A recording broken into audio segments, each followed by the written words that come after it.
सबका प्यारा राज दुलारा पराग पारिक फ्लेक्सी कैप फंड। ऐसा मैं क्यों बोल रहा हूँ, क्योंकि ऑलमोस्ट मुझे जो भी व्यक्ति मिलता है जो म्यूचुअल फंड में इन्वेस्ट कर रहा है उसने इस फंड के अंदर इन्वेस्टमेंट कर रखी है। राइट, ये जुड़ा हुआ है पराग पारिक फाइनेंशियल एडवाइजरी सर्विसेज से। और अभी मार्केट में चल रहा है एक हंगामा, क्योंकि पराग पारिक फाइनेंशियल एडवाइजरी सर्विसेज ने एक लार्ज कैप फंड लॉन्च कर दिया है। और पूरा जो फाइनेंस वर्ल्ड है ना, खासकर ट्विटर पे, वो दो भागों में बट गया है। ये अच्छा है और ये बहुत ही बुरा है। राइट, तो आज हम इसी पे डिस्कशन करने वाले हैं कि आपको क्या करना चाहिए, ये फंड किस तरीके का फंड है, इसमें क्या डिफरेंट है, क्यों लॉन्च किया गया ये जबकि लोगों की उम्मीद कुछ और थी, और क्यों क्रिटिसिज्म मिल रहा है। ये सारी बातें हम लोग जानेंगे और उम्मीद करता हूं कि आपको हम लोग कुछ वैल्यू दे पाएंगे। तो अगर आप भी इंटरेस्टेड हैं पराग पारिक फ्लेक्सी कैप में या फिर पराग पारिक फाइनेंशियल एडवाइजरी सर्विसेज में या इनके आने वाले लार्ज कैप फंड के अंदर, तो इस वीडियो को पूरा एंड तक देखिएगा। और अगर ऑडियो फॉर्मेट में सुन रहे हैं तो पूरा एंड तक सुनिएगा और लाइक जरूर कर दीजिएगा। लाइक टारगेट रखते हैं हम लोग 500 लाइक्स का। मेरे साथ डिस्कशन में एज यूजुअल होंगी वृंदा। वीडियो शुरू करने से पहले मैं एक शाउट आउट देना चाहता हूं ग्रो को और थैंक यू बोलना चाहता हूं।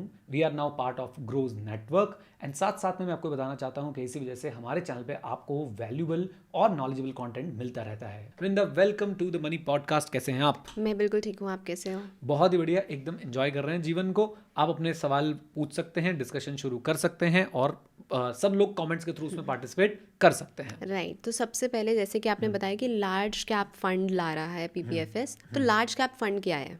राइट, तो बिल्कुल बेसिक से शुरू कर दिया वृंदा जी ने सवाल अपना कि लार्ज कैप फंड्स क्या हैं। तो बहुत बेसिक बात अगर मैं आपको बताऊं तो जितने भी हमारे पास म्यूचुअल फंड है सबकी कैटेगरीज बनी हुई है। लार्ज कैप फंड एक कैटेगरी है। लार्ज कैप कंपनीज कौन सी होती हैं पहले वो समझ लेते हैं बहुत सिंपल भाषा में।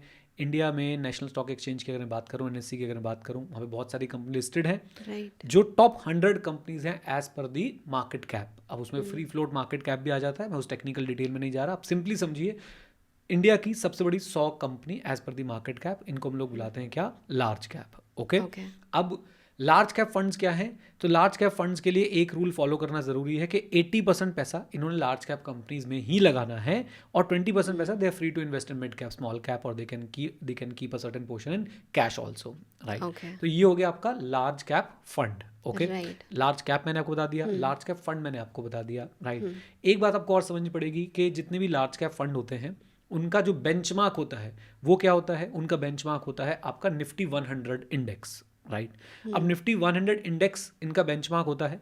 एंड एक क्रिटिसिज्म हमेशा मिलता रहा है लार्ज कैप फंड्स को कि लार्ज कैप फंड्स में जो एक्टिव फंड्स है उसमें हमें इन्वेस्ट नहीं करना चाहिए, क्योंकि वो इंडेक्स जैसे ही लगभग रिटर्न दे रहे होते हैं और कई लार्ज कैप फंड्स जो हैं वो फेल हो जाते हैं to give better return than index. Right, तो ये क्रिटिसिज्म हमेशा से लार्ज कैप फंड्स को मिलता रहा है, क्योंकि 80% पैसा इन्होंने लार्ज कैप स्टॉक में लगाना है। तो ये दलील दी जाती है, ये जो है वो एडवोकेसी की जाती है कि rather than investing in large cap fund, आप इससे बड़े निफ्टी 100 जो है उसका निफ्टी 100 इंडेक्स में इन्वेस्ट कर दीजिए। वो आपको लगभग वैसे ही रिटर्न दे देगा जैसे आपके लार्ज कैप दे रहा है। And there are high chances कि वो आपके लार्ज कैप फंड के रिटर्न को बीट भी कर देगा।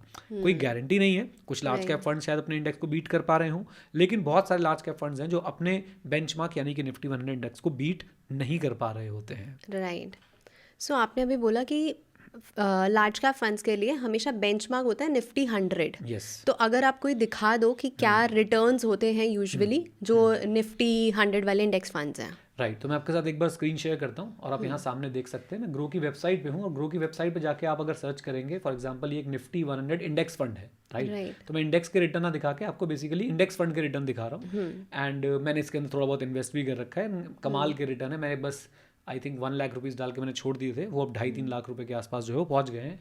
मैं आपको वो भी दिखा दूंगा। So Nifty Axis Nifty 100 index fund direct growth. Okay, अब उसमें 3 साल का CAGR देखें तो लगभग आपको जो है वो 14.13% के आसपास का दे रखा है, और 5 ईयर के आसपास का देखें तो 16.42% के आसपास का दे रखा है। और अगर हम पूरा एक जब से शुरू हुआ था ये फंड, अगर हम तब से लगा लें तो लगभग 15% के आसपास जो है वो रिटर्न दे रखा है। And let me tell you Vrinda कि ये रिटर्न कोई छोटा रिटर्न नहीं है। 15% का CAGR, वो भी एक सिंपल इंडेक्स में इन्वेस्ट करके अगर आप कमा रहे हैं तो आप बहुत ही सही जा रहे हैं। ऑल्दो हमें बहुत सारी चीज़ें कंसिडर करनी है कि इसमें जो पोस्ट कोविड ग्रोथ हुई वो सब इसके अंदर कैप्चर्ड है, फिर जो आगे काइंड ऑफ बुल रन आया वो भी इसके अंदर जो है वो कैप्चर्ड है। मुझे लगता है कि 8-9 साल का डेटा होता तो और क्लियर पिक्चर जो है वो निकल के आती। वो हम निफ्टी इंडाइसेस की वेबसाइट से भी देख सकते हैं। But without going into the details, ये है आपका एक्सेस निफ्टी 100 इंडेक्स फंड और इसका आपने भी रिटर्न देखा कि कितना रिटर्न जो है वो दिया है। अब आप कोई भी लार्ज कैप फंड अगर देखेंगे ना तो उसको उसका टारगेट होगा कि भाई मिनिमम वो इसको बीट करे, राइट। ये उसका बेंचमार्क बन गया, राइट। एंड यहाँ पे हर बात जब मैं बोलता हूँ मुझे लगता है कि कोई गलत ना समझ ले, इसलिए बार बार बताते रहता हूँ। हो सकता है आपका सिलेक्टेड फंड कुछ समय के लिए बेंचमार्क से कम रिटर्न दे रहा हो, घबराने की जरूरत नहीं है, बट लंबे समय में आपका फंड अगर बेंचमार्क को बीट नहीं कर रहा है तो आपके फंड को निकम्मा बोला जाएगा, right. And sorry for my words यार, मैं ऐसे मस्ती मस्ती में बोल देता हूँ, निकम्मा बोला जाएगा कि भाई आपका फंड जो है बेंचमार्क को भी बीट नहीं कर पाया। एंड जो इंडेक्स फंड इन्वेस्टर्स हैं, मैं भी एक इंडेक्स फंड इन्वेस्टर रहा हूँ, राइट, उनका कहना ये है कि भैया ये बढ़िया है, लार्ज कैप फंड से ज़्यादा अच्छा है, आप अपना जो लार्ज कैप का एक्सपोजर है वो आप इस इंडेक्स के थ्रू लें rather than going for a active large cap fund. रुको आगे बढ़ने से पहले, अगर आप लोग भी इन्वेस्टिंग लिटरेसी में पार्टिसिपेट करना चाहते हैं, कंप्लीटली फ्री ऑफ कॉस्ट हम आपके लिए कोर्सेज और कम्युनिटी बना रहे हैं, आप उसे ज्वाइन कर सकते हैं और वहाँ पे हम लोग बात करते हैं इन्वेस्टिंग के बारे में, कैसे आप लोग इन्वेस्टिंग सीख सकते हैं और कैसे आप लोग जो है वो आगे बढ़ सकते हैं, अपना फाइनेंशियल प्लान बना सकते हैं।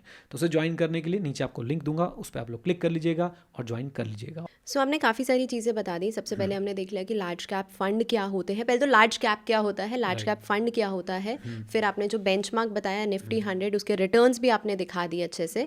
सो अब आ जाते हैं Parag Parekh financial advisory services.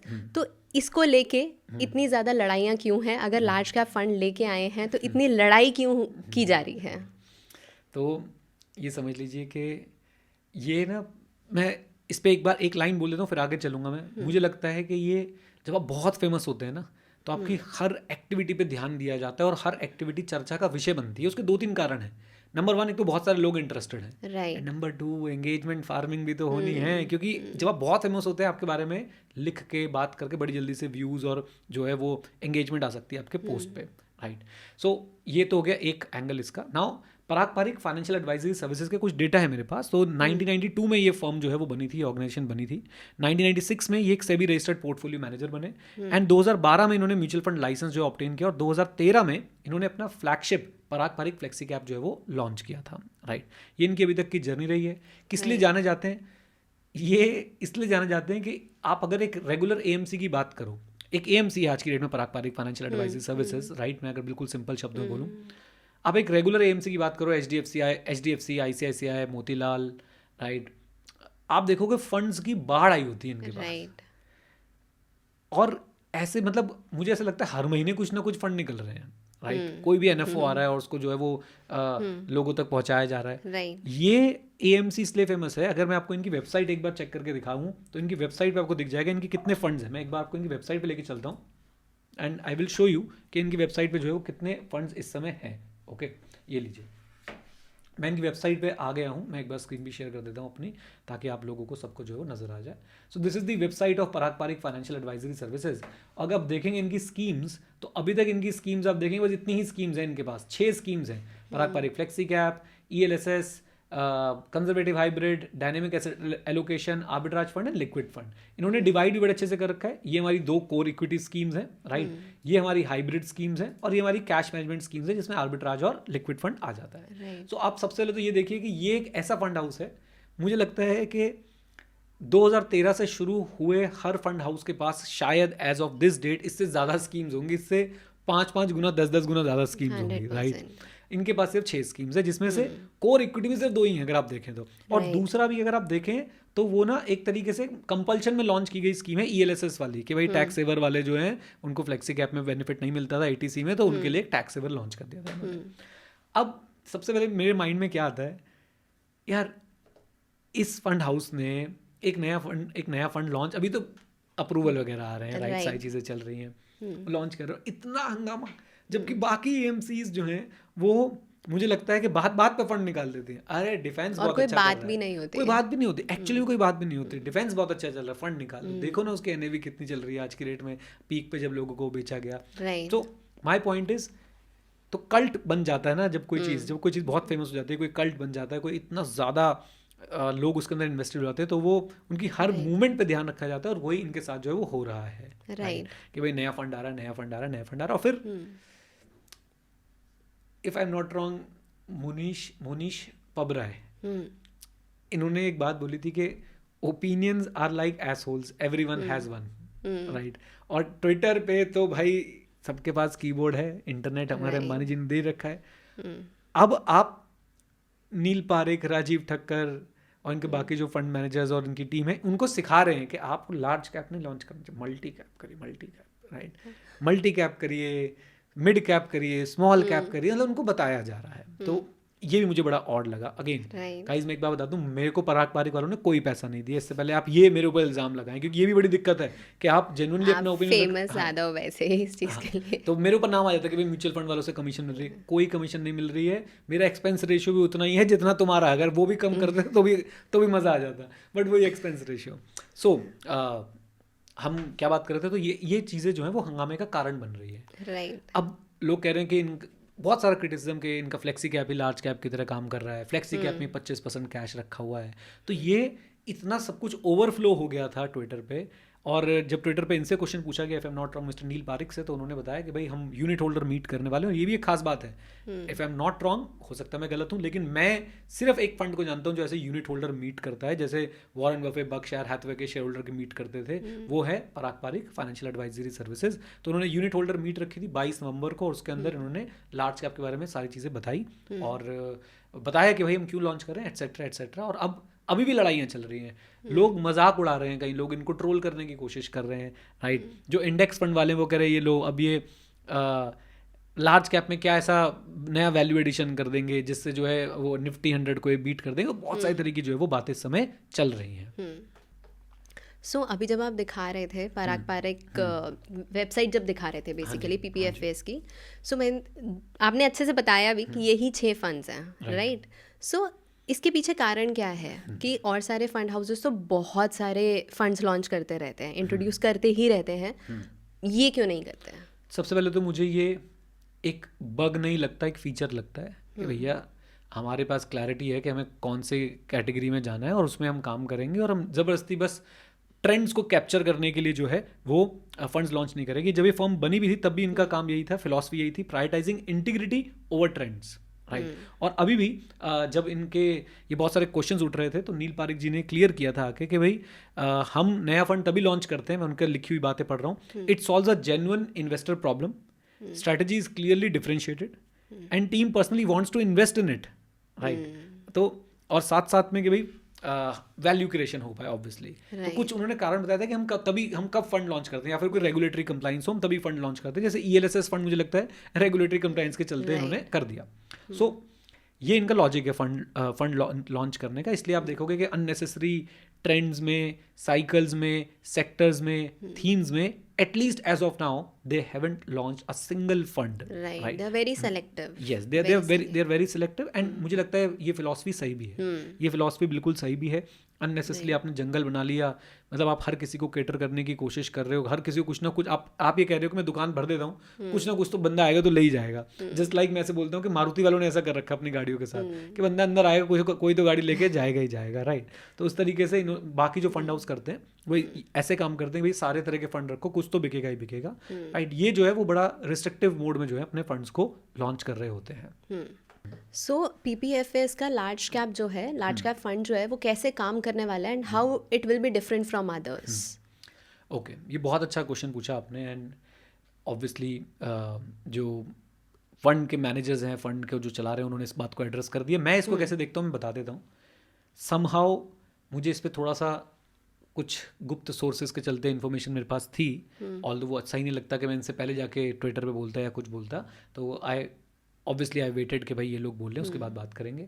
तो आप ऐसे बोल सकते हो कि 80-20 रेशियो चलने वाला है, 80% पैसिव एंड 20% एक्टिव। ये अभी मैं बोल रहा हूँ, राइट। इन्होंने क्या बोला मैं आपको बताऊंगा। सो एक्चुअली ये क्या करना चाह रहे हैं, एक सिंपल लाइन में सुने आप, इंडेक्स फंड को पकड़ा इन्होंने, minus some of the problems of index fund, not all the problems, minus some of the problems. और आप ऐसे बोल सकते हैं कि इंडेक्स फंड को पकड़ा और थोड़ा सा उसको स्टीरॉइड लगाया कि भाई थोड़ा सा और ताकतवर बन जाए। तो आप जिस तरह से समझना चाहें समझ लीजिए, राइट। किसी का भी मजाक उड़ाने से पहले समझ लीजिए वो करना क्या चाह रहे हो। मैं बिल्कुल नहीं कह रहा आप इसमें इन्वेस्ट कीजिए, लास्ट में अपना ओपिनियन दूंगा कि मैं क्या सोचता हूँ और मैं क्या करने वाला हूँ, आप डिसाइड कर लीजिएगा अपने लिए। बट मुझे ऐसा लगता है कि इंडेक्स फंड की जो कुछ कमियां कम कर दी, ऐसे बोल लीजिए, या इंडेक्स फंड को थोड़ा और पावरफुल बना दिया, ये वही है। So it is going to be a more of a passive fund only, right, but with some activity. तो एक्टिव पैसिव में क्या फर्क होता है कि पैसिव फंड एक इंडेक्स को रेप्लिकेट करता है, कम वर्ट में कुछ भी होता रहे वो उसको रेप्लिकेट करेगा। राइट। ये क्या करेंगे, ये मोटे मोटे तौर पे एक इंडेक्स को रेप्लिकेट करेंगे, निफ्टी 100 को, लेकिन उसमें कुछ कुछ एक्टिविटीज भी रखने वाले हैं। ये बिल्कुल लेमैन के लिए था, राइट। किस तरह के इन्वेस्टर को ये सूट करेगा? ए, जो एक्टिव शेयर्स या फिर एक्टिव सिलेक्शन में कम यकीन रखते हैं, एक्टिव सिलेक्शन में कम एक्सपोजर रखना चाहते हैं, राइट। दूसरा, वो ब्रॉड मार्केट एक्सपोजर चाहते हैं। ब्रॉड मार्केट एक्सपोजर पे मैं आपको एक बात बताना चाहता हूँ, इन्होंने एक बड़ी अच्छी बात बोली थी कि why they have selected Nifty 100। Large cap में निफ्टी 100 के स्टॉक्स क्यों रखने वाले हैं? निफ्टी 100 के स्टॉक्स रखने वाले हैं लगभग उनकी मार्केट कैप के हिसाब से ही रखने वाले हैं। बस एक रिस्ट्रिक्शन रहेगी कि इन्होंने अपनी प्रेजेंटेशन में बोला है कि 10% से ऊपर किसी भी स्टॉक में हमारा पैसा नहीं लगेगा, राइट। 10% की कैप रहेगी, लेकिन मार्केट कैप के हिसाब से ही रहने वाला है। तो निफ्टी 100 में जिस प्रोपोर्शन में आपको शेयर्स मिल रहे हैं, उसे जिस प्रोपोर्शन में स्टॉक्स हैं, उसी प्रोपोर्शन में ये लोग रखने वाले हैं, बस विद वन थिंग कि किसी भी स्टॉक में 10% ज़्यादा पैसा ये नहीं डालने वाले हैं, राइट। अब इससे होगा क्या कि जो ब्रॉड इंडेक्स की आपको जो कवरेज चाहिए थी वो मिल गई, यस बिल्कुल मिल गई। उसके बाद ये क्या करेंगे, कुछ स्मार्ट एग्जीक्यूशन स्ट्रैटेजीज इन्होंने बताई है, वो यूज़ करने वाले हैं। सो जिनको ब्रॉड लार्ज कैप एक्सपोजर चाहिए, राइट, कम एक्टिव शेयर में यकीन रखते हैं, एंड सबसे खास बात, मैं आपको एक बार ना काम करता हूँ, हम चलते हैं और ये मैं आपको दिखाता हूँ ताकि आपको देख के ज़्यादा अच्छे से समझ आए। Let's go on the screen. मैं अगर इसी की बात करता हूँ, चलिए थोड़ा सा नीचे चलते हैं, स्क्रॉल करते हैं, देखने की कोशिश करते हैं हमारे पास क्या क्या डेटा अवेलेबल है। आप भी ध्यान रखना, कहीं एक्सपेंस रेशियो लिखा है तो मुझे प्लीज़ बताना। रिटर्न कैलकुलेटर, ठीक है, यहाँ पे रिटर्न आ गया, होल्डिंग बता रखा है, होल्डिंग आ गया। अब यहाँ पे देखें expense ratio, expense ratio, expense ratio, ये रहा 0.21। ये एक्सिस निफ्टी 100 का एक्सपेंस रेशियो है, ठीक है। अब मैं आपको ले चलता हूँ, हम एक काम करते हैं, हम किसी नॉर्मल लार्ज कैप फंड को यहाँ पे सर्च करने की कोशिश करते हैं। लार्ज कैप, अच्छा जी, large cap mutual fund, Nippon India large cap fund पे चलते हैं। Simple Nippon India large cap fund पे चलते हैं, ठीक है। अच्छा जी, चलिए ज़रा अब इस पे जाके अगर मैं एक्सपेंस रेशियो देखने की बात करता हूँ, राइट, अगर आप इस पे एक्सपेंस रेशियो देंगे 0.66, तो 0.21 था, यहाँ 0.66 है। अब PPFS वाले क्या कह रहे हैं, हम जो अपना फंड लॉन्च कर रहे हैं उसका एक्सपेंस रेशियो 0.1 से 0.3 के बीच में रहेगा। ओके, आप देख रहे हो कि इंडेक्स फंड की अच्छाइयाँ पकड़ रहे हैं, राइट, उसमें से थोड़ी बुराइयां निकालने की कोशिश कर रहे हैं जो इंडेक्स फंड के अंदर होती है, वो भी हम डिस्कस करेंगे कि क्या कैसे बुराइयां निकालने की कोशिश कर रहे हैं। एक्सपेंस रेशियो 0.1 to 0.3 के बीच में, मेनली इनका पैसा लगा होगा निफ्टी 100 के स्टॉक्स में, उसी रेशियो में जिसमें मार्केट कैपिटलाइजेशन, मतलब जो निफ्टी 100 में जिस प्रोपोर्शन में वो है, बस विद वन लिमिटेशन कि 10% से ज़्यादा जो है वो किसी स्टॉक के अंदर ये नहीं डालने वाले हैं। अब इसमें ना है क्या, जो ये बात बोल रहे हैं कि भाई हम लोग इंडेक्स से अच्छे रिटर्न्स कैसे निकालेंगे, राइट, असली क्वेश्चन यही है कि हम इंडेक्स से अच्छे रिटर्न्स कैसे निकालेंगे। उसके लिए इनका कहना है कि they are going to use the smart execution strategies. एक चीज़ और मेरे दिमाग में आ रही थी कि जब आप वो बता रहे थे, बेंचमार्क बता रहे थे, सो ये निफ्टी 100 को ही रेप्लिकेट कर रहे हैं। Why only Nifty 100? उन्होंने निफ्टी 50 या सेंसेक्स क्यों नहीं चूज किया? सो देखो, लार्ज कैप फंड्स के जो बेंचमार्क है वो निफ्टी 100 है। आई थिंक आप ये पूछना चाह रहे हो कि ये निफ्टी 100 के स्टॉक्स क्यों रख रहे हैं, व्हाई नॉट निफ्टी 50? तो इसका आंसर भी जो है इन्होंने दिया था, मैं आपको वो भी एक बार रीड करके दिखाता हूँ कि निफ्टी 100 जो है ना वो ज़्यादा बड़ा एक्सपोजर, ज़्यादा ब्रॉड एक्सपोजर देता है आपको in comparison to Nifty 50, right. कैसे ज़्यादा एक्सपोजर देते बताता हूँ। अब मन में सवाल आ सकता है कि फिर निफ्टी 500 रख लेते, राइट, वो तो फिर फ्लेक्सी कैप उनके पास है ही, क्योंकि लार्ज कैप अगर लॉन्च करना तो उसका बेंचमार्क 100 रहने वाला है, और फ्लेक्सी कैप से आपको 500 का जो है फ्लेवर दे ही रहे हैं। अब क्या है कि अगर आप ध्यान से देखें कि अगर if the top 500 stocks are your addressable market, तो निफ्टी 100 जो है वो लगभग उसका 70% कवर कर जाता है in terms of market cap and profit pool, right. तो आपको निफ्टी 500 का 70% जो है वो यहाँ पे निफ्टी 100 में मिल रहा है, राइट। तो ये इनका जो है वो लॉजिक है कि भाई हम निफ्टी 100 के स्टॉक्स क्यों रखेंगे सेम प्रोपोर्शन में, क्योंकि लगभग आपको निफ्टी 500 का 70% जो मार्केट शेयर है, प्रॉफिट है, वो सारी चीज़ें आपको यहाँ पे दिख जाएंगी, राइट। तो this is the reason of Nifty 100। So अभी हम बात कर रहे थे इससे पहले स्मार्ट एग्जीक्यूशन स्ट्रैटेजीज़ के बारे में कि ये बोला गया है कि वो कुछ स्मार्ट एग्जीक्यूशन स्ट्रैटेजीज़ यूज़ करने वाले हैं, तो क्या है वो एग्जैक्टली? सो देखो, इंडेक्स फंड की बहुत लिमिटेशंस होती हैं, राइट। वो सिर्फ इंडेक्स को रेप्लिकेट कर सकते हैं, जब इंडेक्स रीबैलेंस होगा तभी रेप्लिकेट करेंगे उसको, राइट। कोई इवेंट हो रहा है, उस इवेंट की जो पॉजिटिव साइड है उसको कैप्चर नहीं कर सकता इंडेक्स फंड, वो तो बेचारा चुपचाप चलता रहेगा, राइट।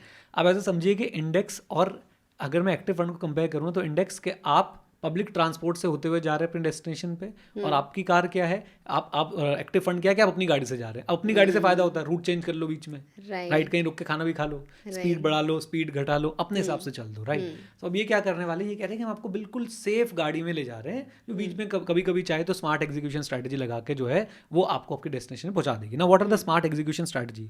सबसे पहले इन्होंने जो स्मार्ट एग्जीक्यूशन स्ट्रैटेजी का जिक्र किया अपनी प्रेजेंटेशन में, वो ये था कि they can buy stocks in future market at a very less price, right. इन्होंने एग्जांपल भी दिया कि कोविड के दौरान जो है वो फ्यूचर मार्केट में स्टॉक्स अच्छे खासे 5-8% के डिस्काउंट पे चल रहे थे फ्यूचर मार्केट के अंदर। जो कैश मार्केट में चल रहा है, अगर उसको उस प्राइस को फ्यूचर मार्केट से कंपेयर करते हैं तो काफ़ी ज़्यादा डिस्काउंट पे जो है वो चल रहे थे, राइट। एंड ऐसे ही आप अगर अपने नॉर्मल रूटीन में भी देखेंगे तो कई बार निफ्टी 100 के स्टॉक्स जो हैं वो फ्यूचर मार्केट में आपको काफ़ी डिस्काउंट पे मिल रहे होते हैं। तो ये उसका फ़ायदा उठाने की पहला तो उनका यही है कि भाई हम फ्यूचर मार्केट का फ़ायदा उठाने की जो है वो कोशिश करेंगे, राइट। दूसरा फ़ायदा क्या है? दूसरा फ़ायदा मैंने खुद इस फ़ायदे को जिया है। जब भी कोई मर्जर वगैरह होता है तो मर्जर्स में क्या रहता है कि आपको बेसिकली आपको एक कंपनी के शेयर के बदले दूसरी कंपनी के शेयर्स जो है मिल रहे होते हैं। अब वहाँ पे आपके पास ना पता होता है, एक स्वैप रेशियो डिसाइड होता है, उससे आपको पता चल जाता है कि भैया कौन सी कंपनी का शेयर लेने में इस समय फ़ायदा है, राइट। जैसे HDFC बैंक और HDFC लिमिटेड का जब मर्जर हुआ था तो वहाँ पे उसका फ़ायदा उठाने की कोशिश करेंगे। तीसरा इन्होंने क्या बताया कि ये सबसे खास बात कि इंडेक्स रीबैलेंसिंग जो होती है ना वो एक फिक्स डेट पे होती है, जबकि उस रीबैलेंसिंग से रिलेटेड जो न्यूज़ होती है उसका जो प्राइस पे इम्पैक्ट होता है वो बहुत पहले आ चुका होता है। तो अब क्योंकि ये लार्ज कैप है, इंडेक्स नहीं है, इन्हें तो जैसे ही चीज़ें पता चलेंगी ये वैसे ही उस पर जो है वो काम करना शुरू कर सकते हैं। सो क्या करने वाले हैं? Acting ahead of index rebalancing date. Index fund एक पर्टिकुलर डेट पे ही ट्रांजैक्ट करता है, जो ऑफिशियल आपकी इंडेक्स फंड जो है बेसिकली ऑफिशियल एक रीबैलेंसिंग डे पे ही रीबैलेंसिंग करेगा। एक्टिव फंड के ऊपर ये रिस्ट्रिक्शन नहीं है, एक्टिव फंड है भाई, वो कुछ भी कर सकते हैं, राइट। तो we can buy the stock, वो अपना आराम से किसी भी टाइम पे जिस भी प्राइस पे वो कंफर्टेबल फील कर रहे हैं वो स्टॉक को जो है वो बाय कर सकते हैं। एंड सेम जैसे हमने मर्जर की बात करी वैसे डीमर्जर में भी जो है ये उसका फायदा उठाने की कोशिश करेंगे। एग्जाम्पल के तौर पर जैसे ITC का डीमर्जर हुआ, ITC होटल्स का डीमर्जर हुआ। सो ये कुछ स्मार्ट एग्जीक्यूशन स्ट्रैटेजीज हैं जिससे ये लोग प्रॉमिस कर रहे हैं कि हम इनका फायदा उठाने की कोशिश करेंगे, और आप को जो बातें इंडेक्स फंड की देखा जाए तो प्रॉब्लम्स हैं, एग्जैक्टली, तो उन उसको प्रॉब्लम्स ये कवर कर रहे हैं। यस, इंडेक्स फंड की प्रॉब्लम्स को कवर करने की ये कोशिश कर रहे हैं, and at the cost of index fund only, right. So you are getting an active large cap fund at the cost of index fund, and that will work like an index fund minus some of the disadvantages of index fund. So basically low active वाली activity होगी वहाँ पे at a very low cost. अब समझ लो ना कि 80% ये active passive रहने वाले हैं, चुपचाप निफ्टी 100 को उठा लिया, और 20% ये अपना एक्टिविटी करने वाले हैं। तो ये मुझे एज अ फीचर्स जो इन्होंने मुझे बताया मुझे काफ़ी समझदारी वाले लगे। और जैसा कि फंड हाउस का कहना है कि हम नया फंड तभी लॉन्च करते हैं व्हेन स्ट्रैटेजीज क्लियरली डिफरेंशिएटेड। तो मुझे यहाँ पे लग रहा है कि भैया strategies clearly differentiated. Now skin in the game भी इनका एक बड़ा अच्छा जो एडवांटेज है, जो लोग पराग पारी फ्लेक्सी कैप में इन्वेस्ट करते हैं उनको पता होगा स्किन इन द गेम। और साथ साथ में मुझे ऐसा लगता है कि बहुत सारे इन्वेस्टर्स ऐसे होते हैं, जैसे अगर आप मेरी बात करें तो मेरी स्टार्टिंग भी जो है वो इंडेक्स फंड से हुई थी, और अगर मैं आज की डेट में किसी को पढ़ाता हूँ तो मैं यही बताता हूँ कि आप एक इंडेक्स फंड, आपके पास निफ्टी 100 का एक्सपोजर हो और साथ में आपके पास फ्लेक्सी कैप का एक्सपोजर हो, you are good to go. आपको और ज़्यादा इधर उधर जाने की जरूरत नहीं है, राइट। निफ्टी 50, निफ्टी नेक्स्ट 50 को आप प्रोपोर्शन में कर सकते हो, या निफ्टी 100 ही लेके आप आगे बढ़ सकते हो। तो इस तरीके से आप इन्वेस्टमेंट्स अपनी कर सकते हो, राइट। तो मुझे ऐसा लग रहा है कि पराग पारिक फ्लेक्सी कैप के बहुत सारे इन्वेस्टर्स होंगे जो फ्लेक्सी कैप का घड़ा यहाँ से भर लेते थे, लेकिन उन्हें इंडेक्स फंड का घड़ा भरने के लिए कहीं और जाना पड़ता था। अब इंडेक्स फंड में बहुत सारी और दिक्कतें हैं जो लेट श्री पराग पारिक ने भी डिस्कस करी हैं। इंडेक्स फंड के साथ क्या दिक्कतें हैं, जैसे कि गलत कंपनीज भी जो है वो इंडेक्स फंड में आपके पास हमेशा रहती हैं, राइट, और आप बस बैठ के सिर्फ देख सकते हो उनको। तो उन सारी दिक्कतों को ध्यान में रखते हुए उनको कैसे मिनिमाइज कर सकते हैं, इन्होंने ये फैसला लिया कि भैया हम लोग एक लार्ज कैप फंड लॉन्च करेंगे which will be functioning as an index fund with certain activity. आपके ये बोलते हैं अब इन्वेस्टर्स के मन में ये क्वेश्चन ज़रूर आ रहा होगा कि आप इंडेक्स फंड रोक के हम इधर आ जाएं। हाँ, तो मैं उस पर डेफिनेटली मैं बात करूंगा कि आपको क्या करना चाहिए क्या नहीं करना चाहिए। पहले लेकिन आपको ये समझना है कि भाई किस तरह की इनकी स्ट्रैटेजी थी। कॉस्ट मैंने आपको बता दी कि इनका जो है वो 0.10 से 0.30 0.10 से 0.30 का इन्होंने बोला है कि हम एक्सपेंस रेशियो रखेंगे, और ये भी बोला गया है कि जैसे जैसे फंड का AUM बढ़ता जाएगा वैसे वैसे जो है इस जो एक्सपेंस रेशियो नीचे आता जाएगा। और मैं एक बात और बता दूं, मैं बिल्कुल इनसाइडर वर्जन आपको बता रहा हूँ, पता नहीं यहाँ तक कितने लोग पहुँचे होंगे। मेरा ऐसा मानना है कि कमाल कर रखा है इस AMC ने इस AMC को आप देखिएगा बहुत कम म्यूचुअल फंड डिस्ट्रीब्यूटर सजेस्ट करते होंगे, बहुत कम, कमीशन नहीं मिलती है। बहुत कम म्यूचुअल फंड डिस्ट्रीब्यूटर होंगे जो इसको सजेस्ट करते होंगे, क्योंकि मुझे लगता है कि इन पे कमीशन कम है। ये मेरे पास अगेन थोड़ी इनसाइडर इन्फॉर्मेशन है, लेकिन फिर भी ये रॉक कर रहे हैं। 1.25 लाख करोड़ का जो है AUM बना के बैठे हैं एक फंड के अंदर, राइट। उसके ऊपर 25-28% का आसपास कैश रख के बैठे हैं। आई थिंक 25% के आसपास आप मान सकते हैं कैश रख के बैठे हैं। वो एक अलग डिस्कशन है कि इतना कैश का क्या कर रहे हैं, बट पॉइंट इतना सा है कि देखिए कि अभी ये एक नई चीज़ करने की कोशिश कर रहे हैं आपके लिए, राइट। और हो सकता है लोग आपको इसके अगेंस्ट बोलें, आपने क्या करना है वो हम अभी बात कर लेते हैं, लेकिन लोग आपको ज़रूर अगेंस्ट बोलेंगे, राइट। उसके बहुत सारे रीज़न हो सकते हैं, इंसेंटिव्स वहाँ पे इन्वॉल्व हो सकते हैं, या फिर अपना एक कल्ट फॉलोइंग जो है वो इन्वॉल्व हो सकती है। तो आप तैयार रहिए कि आपको सुनने को मिलेगा कुछ नहीं है, बेकार की बातें कर रहे हैं, एट्सेट्रा एट्सेट्रा। सो मैं आपका ओपिनियन जानना चाहूँगी कि जैसे ये फंड अभी अनाउंस हो जाएगा और इंट्रोड्यूस हो जाएगा, राइट, क्या आप इन्वेस्ट करने वाले हो इसमें? राइट। सो मैं आपको बता दूं कि मैंने पराग पारिक फाइनेंशियल एडवाइजरी सर्विसेज का जो फ्लैगशिप फंड है फ्लेक्सी कैप, मेरे पास उसके बहुत सारे यूनिट्स हैं, राइट। मैं एक बहुत अच्छा अमाउंट मैंने उसमें इन्वेस्ट कर रखा है।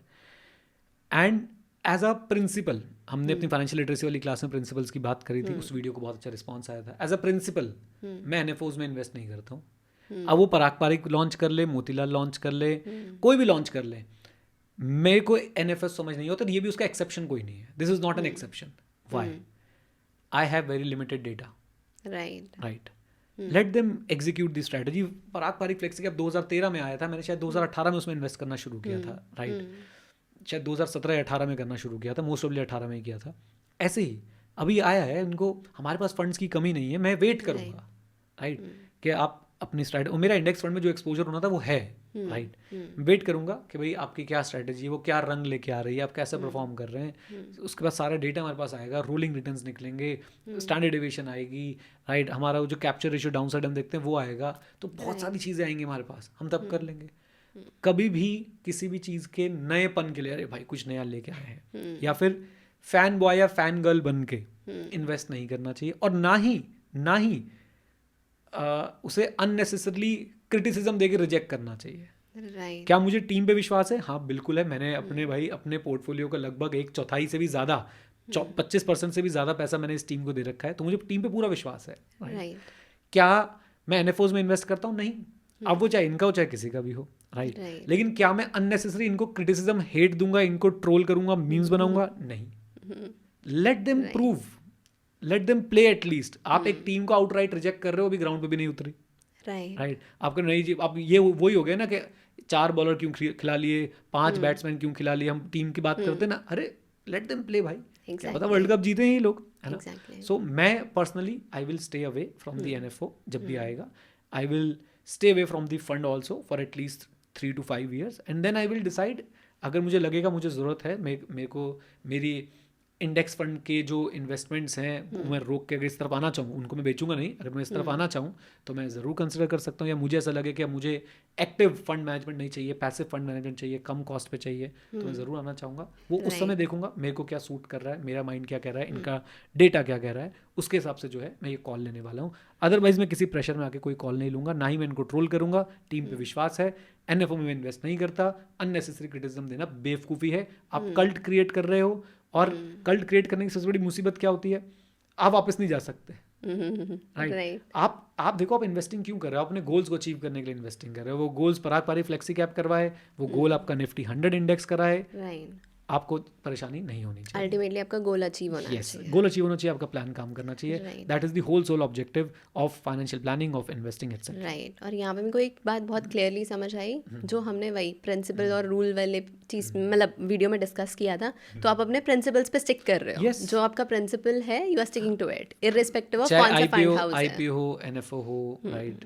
मुझे नहीं जाना उनकी तरफ, मेरे पास एनफ डेटा नहीं है, मैं उनको एनालाइज नहीं कर सकता हूँ, राइट। तो जो मैं एनालाइज नहीं कर सकता हूँ मैं क्यों करूँगा उसमें इन्वेस्ट। अगर नया कुछ लेके आ रहे हैं, आई रियली अप्रिशिएट कि भाई कोई कुछ नया कर रहा है, राइट।